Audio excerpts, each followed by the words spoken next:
Okay, next we're moving on to our Montreal duo, Mauriès Matos and Emmanuel Mauries-Rinfret. Mauriès Matos is the directing collaboration of Melissa and Emmanuel, having worked together on projects for Frank and Oak, Cœur de Pirate, Montreal Tourism, Rad Horani, Jacques Green, Grimes, and many more. Please welcome Melissa Matos and Emmanuel Mauries-Rinfret. Hey everyone! That was amazing. Thank you so much, guys, and thanks for all being here. And to Dynamic Montreal, we're really excited to be here. So I'm Melissa Matos. And I'm Emmanuel. And we together are Mauriès Matos, and we are also members of the collective group Trusst. So basically, we're multidisciplinary artists. We work within photo, video, installation, and animation. So whether we're going on tour or basically installing an exhibition, we bring the same approach to every project. And that's basically that we are united by the belief that the experience should be as inspiring as the final image. So basically, let's just start with what's collaborating, what's a collaboration, you know? For me, I tend to feel really isolated, you know? I think you can feel really demoralized as an artist. The struggles of creating it's quite intense, you know? You're taking what's in here and you're putting it out there. And so for me, there's a sense of support that comes in working with Emmanuel. And as you guys all know, you guys are like us, you know, we're all commercial artists, and so we collaborate on an everyday basis. And for me, it's just a way for the inner workings of my own mind, and it's that little voice that's inside of me, and it's a way to like come out and say, hey guys, and so sort of developing a new language. So for us, collaboration is a conversation, which is really quite exciting. So how does working in a duo differ from working in a team? Second time. Try to do it a third time and surprise. So working in a team is collaboration. It's what we do on an everyday basis. It's part of every team. But working in a duo is pushing that one step further. It's sharing one voice. So it's more duality. It's like holding a mirror that you see yourself, and you have to push it further. It's two different entities coming together to form that one unit, one vision. And for us, that process was very natural and very organic. So just to give a bit of background on each of our stories, I went to Concordia. I'm from Montreal. I went to Concordia University. I studied fibers. From there, I got an internship at a fashion magazine, out of all places. I always saw myself as more conceptual artist. And so, all right, so I'm going into this like commercial artist realm, and that got me to London. I lived there for 7 years. I just moved back a year and a half ago. There I was working as a curator. I worked with the Tate Modern and a bunch of other, like the ICA, a bunch of other cultural groups over there. And I also did production. I really wanted to know on an international level, from conception to final execution, how are things done? And so my background tends to be more conceptual based, idea based. I'm an art director, creative director, and so I always need amazing people to work with. Hey guys, and so this is just some of my work, and you know, everything from video to photo, not really limited by like medium per se. So My turn. So my background is from post-production. I went to professional college in post-production. I did 3 years, and then I did visual effects and a lot of advertising for national and international campaigns. So like Melissa, we started from the bottom and learned a lot about how the industry worked, and moved on from there. I moved on to graphic design. I did here in Montreal and then in South Korea. And moving from there, I did a lot of animation work in CGI and architectural projection in Montreal and Quartier des Spectacles. I've done quite a couple of installations there and did some exhibitions. I followed a designer from Montreal called Radorani, who did some fashion shows in Paris and New York, and I've been following him for 4 years. And that's all before we met each other. So that was my work as a very solo practice of me and my computer.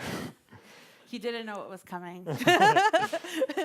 So our first collaboration. The first collaboration came from, well, a lot of our work is not storyboard. It's a puzzle that takes shape in the editing room. So like, especially when we're a different continent, like at first Mel was in London and I was in Montreal, and she started shooting that music video for Jacques Green. So I was like shooting the footage and then sending it to him here in Montreal. And so we worked only remotely for the first few projects, so right? we've met, yeah, it's a true digital meeting on Skype, and getting a WeTransfer of footage and no notes, and just like getting it, like, you have to, it's a bit like a documentary process where you have all that footage, way more than you need, and you just go through it and create that structure. And that was the music video, the first video we did together.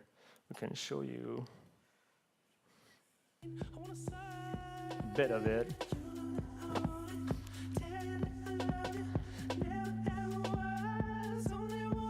So like we said, when we start, it's like everything is super low budget, so we do everything ourselves.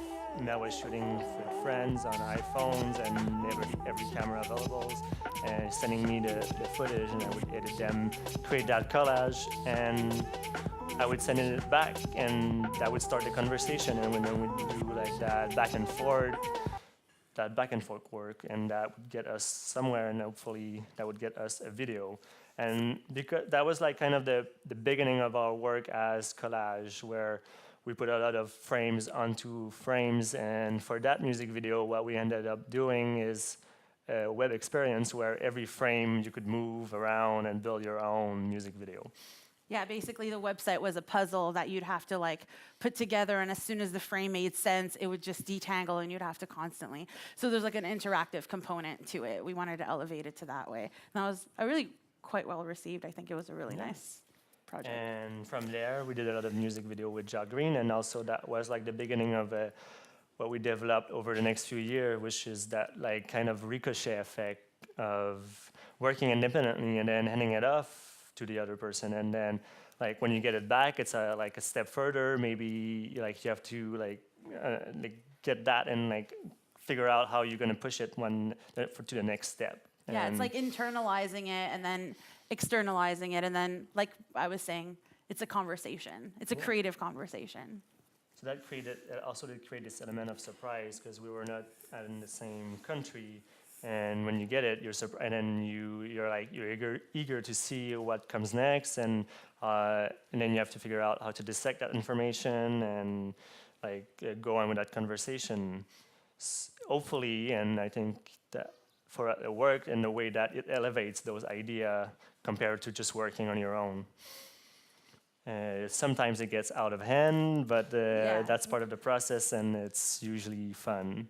Yeah, I think sometimes I get like over ambitious with like budgets, imagining like, no, this is so possible, and then he brings like we ground each other in that way. It's like that good cup, bad cup, where because we always have like $300 for the music video, and you're like, it's like, yeah, let's rent like a blimp, like coated in gold, like no problem. Yeah, so the good cop, bad cop thing, that's like in a duo, definitely a kind of like power dynamic that takes place. I'm not really sure it works, because usually it's like either you're like, well, wait a little bit because that's too much, that's going to cost too much, but it's also like you're never ending, a project never ends, because you're like, one person is settled, that's it, project is done, but the next one, the other person is like, not yet, not good enough. Yeah, and that's the ricochet, right? It's like bouncing up and up and up, and it just elevates, where the project can never end, and we could like push each other, but then it's also about understanding and knowing the limits, like, I've pushed him too hard now. And sometimes that happens, but it's worth it in the end. He always says that it's worth it, right? Yeah, okay. But what's cool about working in duo is that when you start developing an idea, there's that period of time where you're like, there's the only person that knows where it's going is yourself, and one part of the job as a director is to communicate that idea to everybody you're going to work with. But the more left field you go, and the more difficult it is to communicate as idea, because it's like it's not even clear to yourself. But when you work in a duo for long enough, it's cool because that other person is able to pick it up even before you know where you're going, so, and push it, and then together you can bounce those ideas, and it can jumpstart the creative process of a project. We can. So this is like a project that we did for the CREA Awards, which was, I guess, the Quebec Advertising Awards that happened at Place des Arts last year. So we were the artistic directors for the event, and we did an animation, and we basically wanted to, like, how does a brainstorm session look like? Like, how does the formation of an idea look like? So we tried to visualize these in a series of 3D animations, and this was the intro to the evening. Oh, Oops. that brainstorm was quick. Preview. Okay.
So what's cool about this is that it's like the complete reverse of what you just saw with Sing Sing, where nothing is done in camera.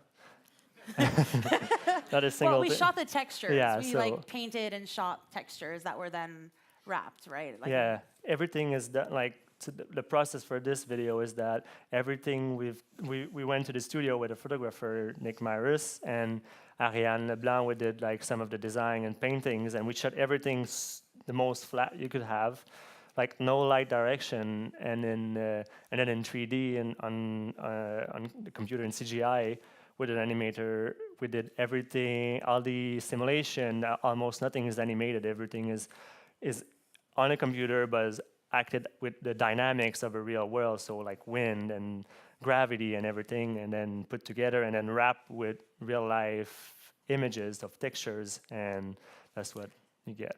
And we worked with, again, like you guys, we would like Sing Sing, we work with all of our friends, you know, like these projects are only possible with the collaboration of people who believe in your vision and who just want to be a part of that kind of magic, you know? Just say yes when... Just say yes, it's so simple. All right, so Manu and I are not together. We're it was actually through his girlfriend that we met about like 6-7 years ago.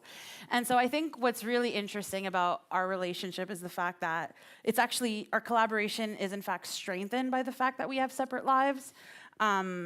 Our interests lie mainly outside of art and the creative world. For instance, Manu is very interested in economics. I'm very interested in metaphysics. And I think together that kind of creates this, like, we're both very interested in transhumanism and technology and how consciousness and how we could evolve our practice on that scale as well. And I think that's, where our knack for being progressive and innovative comes from. You know, our influences are often external and separate from our practice. And I think in a lot of ways that strengthens it. And so then there's like the symbiosis, right? Where you're really having two points of views, two completely separate people with two completely different perspectives of life coming together to form this one thing. And I think that's quite interesting. Another thing is that we're both autodidactic. Like we're not intimidated by any kind of like software or concept or project that comes our way. In fact, we embrace it and we see it as an opportunity to evolve ourselves. And Because we're showing mostly videos, but we're just out of creating the Airbnb that was here. Yeah, so we do from that to photography to anything really. Yeah, but we still approach the project in the same way. kind of way. And I think the fact that we're multidisciplinary, we're able to take on more roles. So it's just a lot more concise. You know, like I'll be more involved in like the conceptual side of things, like thinking up the idea, putting the deck together, getting the references together, doing the production, initiating that, starting that part out. And then Emmanuel comes in on a more technical execution basis.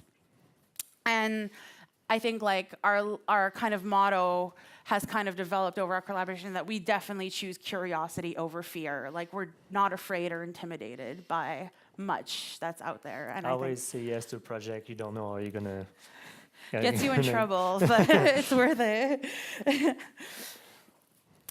All right. So communication is like that's the biggest tool for successful project, and like we said, all the people we work with, especially when a project is smaller or when it's like close to you, is working with your friends, working with the same collaborators years over years. So to make that be possible and sustainable, you have to have the best communication possible. It's like asking the question, are you effective? Could you be more effective? Are you being aware of the other person, especially in a duo where you want to be, we've been working as a duo for 5 years, and like we said, there's like those moments of tension, those moments, and you need to be able to work that and know how the other person's going to feel, and never take the other person for granted. As we try to bring our project to new territories, one big challenge is to convince people to follow you. And it's always easier when you can rationally explain to people where you're going, what you're doing, and why you're doing it. But sometimes we work out of intuitions, and that's something we like about our work, and it makes it more difficult to explain and to bring people to collaborate with you. So that's making communication like the key element of our work. Yeah, just not being afraid to have those conversations where, you know, as a creative, you're putting your heart and soul out there, you know. So it's really easy if there's not proper communication, it's easy to get miscommunicated, and then you have to have those uncomfortable conversations. I think, in fact, that there are opportunities to elevate and strengthen the collaboration, and I really honor those moments. I guess that also goes into what we want to talk about next, which is sharing. And so you're in a duo, you're sharing ideas, you're sharing space, time, you're sharing authorship, you're sharing responsibility, liability. These are if I was used to working on my own, and so when we first started working, the fact that I had to share the credit, I have to say it, that's a thing. But then you get over that, in the sense that with that also comes we get to share the workload. It's not just on me anymore, it's also on him. And so I have a reason to also, it gives me discipline. It gives me a reason to make that extra effort because, oh shit, it's not just me. There's another person involved here. And you're also responsible for that other person. You don't want to just let go of a project. You always have to push it to make sure that the other person is happy with the result of that project. And so there's that really interesting push and pull dynamic that happens in a duo relationship where I tend to push a lot. I'll push him, oh, so sorry. This is like therapy, guys. It's great. We're doing it just together between us and Facebook. Yeah, exactly. No, but I think, but I also think that's such a great thing. That intimacy and what could come from that, I think, is worth any trials and tribulations, to be honest. It's we all carry this little light within us, and it's all right, do I want to share this with you? Do we want to share?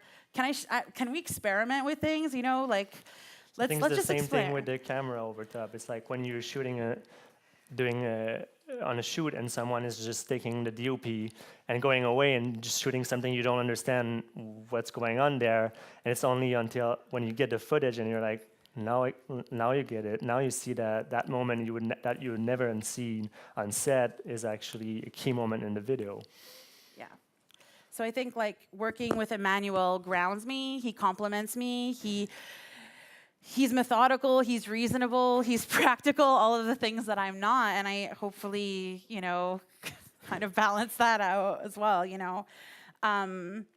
I think that if we want to push innovation, and I think if we want to go to the next level of not only our highest potential, but collaborating allows you to do that, we have to work together. We have to reach out with other people, and it's that ricochet effect. It'll just go higher and higher, you know.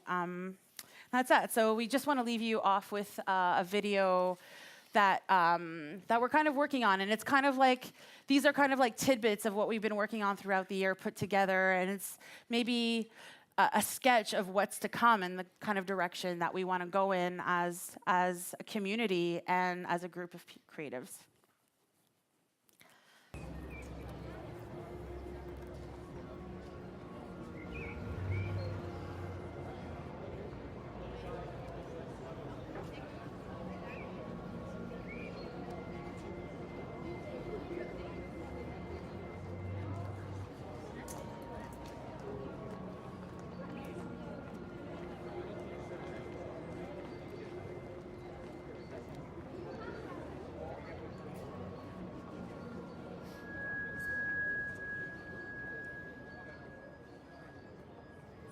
If you can measure the frequency of words and the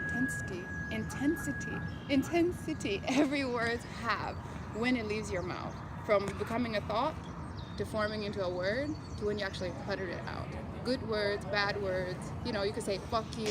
How much frequency of effect does fuck you have? Or I love you, or whether I'm thinking good thoughts or saying fuck you motherfucker, or oh my god, like I love you, you're so cool, you know what I mean? I want to measure that, like in a fucking bubble, and really see it, because people would shut the fuck up if they really know the frequency of their words and the thought process.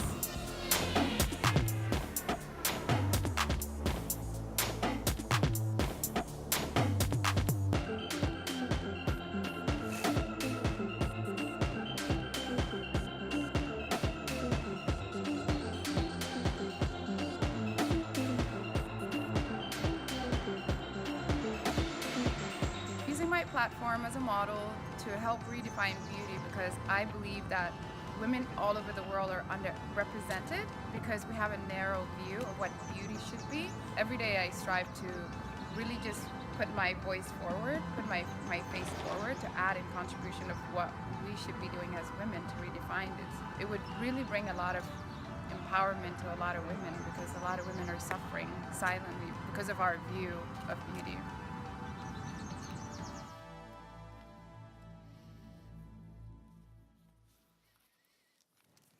That's it. Thank you so much.